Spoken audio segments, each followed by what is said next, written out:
After World War II, the American infantrymen had a physical problem. Soldiers were overburdened by the massive weight and size of traditional wood and steel battle rifles, like the M16, which slowed them down and limited the amount of gear they could carry. Eugene Stoner, an aerospace engineer, saw a mechanical solution.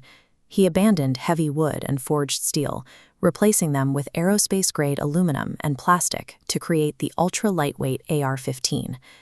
This shift meant abandoning heavy, full-power 7.62mm ammunition for a high-velocity, small-caliber 5.56mm round. By cutting the weight of the rifle and shrinking the size of the bullet, a single infantryman could carry more than double the ammunition into the field. This directly increased a unit's combat endurance without adding a single ounce to their backpacks. But when officially adopted as the M16, the rifle's real-world debut in the dense, humid jungles of Vietnam was an operational disaster. The catastrophic jamming troops experienced was largely chemical. The Army Ordnance Corps decided to substitute Stoner's specified clean-burning stick powder with a surplus ball powder. This cheaper powder left a thick, sticky carbon residue inside the delicate internal mechanisms. The military compounded this by refusing to issue cleaning kits. Command had circulated a myth that the new aerospace design was self-cleaning, leaving troops in the mud with no way to scrape the carbon out of their receivers. Soldiers began finding their dead comrades next to field-stripped, jammed rifles. The psychological toll was immediate, and troops mockingly dubbed their failing plastic weapon the Mattel death trap.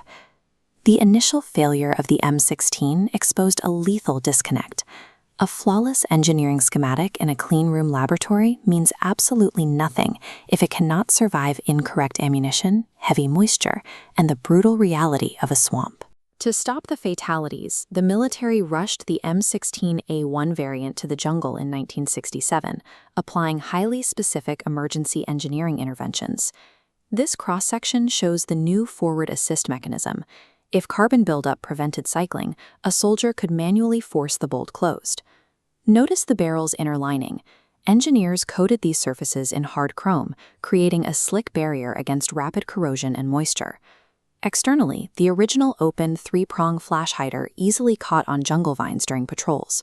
It was quickly swapped for a closed, snag-free birdcage design. Once the pattern was corrected and cleaning kits were finally distributed, the jamming stopped. The M16A1 proved that Stoner's core mechanics were sound, provided the weapon was respected, maintained, and configured for its environment. By the 1980s, combat doctrines shifted. The military wanted to prioritize ammunition conservation and longer-range engagements, leading to the heavier M16A2. Mechanically, engineers stripped out the full automatic firing mode. They replaced it with a 3-round burst mechanism to prevent inexperienced, panicking troops from emptying their magazines blindly at the enemy. As we see in this exploded view, Stoner's design splits the rifle into 2 distinct halves, an upper and a lower receiver. Because these components separate cleanly, armorers can swap out entire barrel assemblies or firing mechanisms to suit different mission profiles. By the late 1990s, the design leapt forward into the M16A4 and the M4 carbine.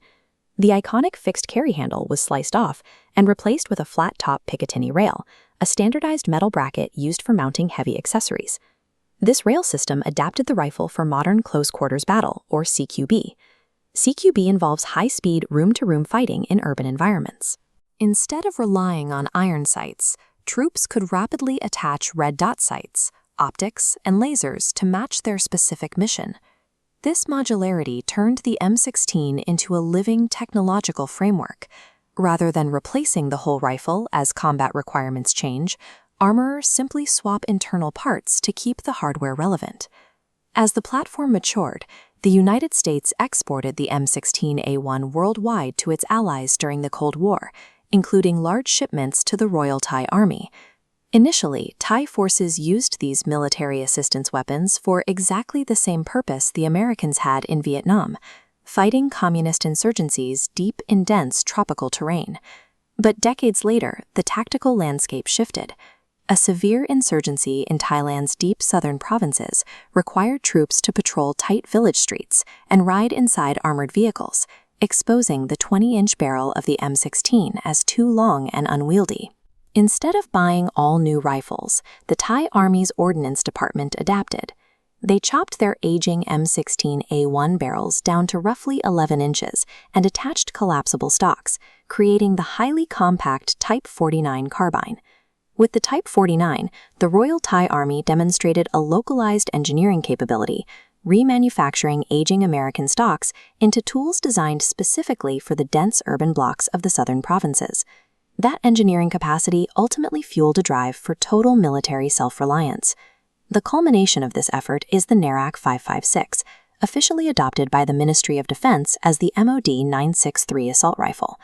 This diagram illustrates a critical internal upgrade. Rather than using Stoner's original system, which blew hot, dirty gas directly back into the receiver, the NARAK 556 uses a modern short-stroke gas piston. Gas strikes a physical rod to cycle the action, keeping the internal parts cool and clean. Today, 80% of the NAR 556's parts are produced domestically using CNC machining. CNC stands for Computer Numerical Control, where software dictates the exact movements of factory tools to carve complex, precise shapes out of solid metal blocks. To prove its reliability, the Ministry of Defense fired over 6,000 continuous rounds through the new domestic barrel and piston system. It easily passed the extreme endurance testing. What began as a deeply flawed jungle experiment has grown beyond its American origins. By constantly iterating on its failures, the M16 architecture evolved into a universal blueprint, serving as the foundation for allied nations to build sovereign, self-reliant defense industries.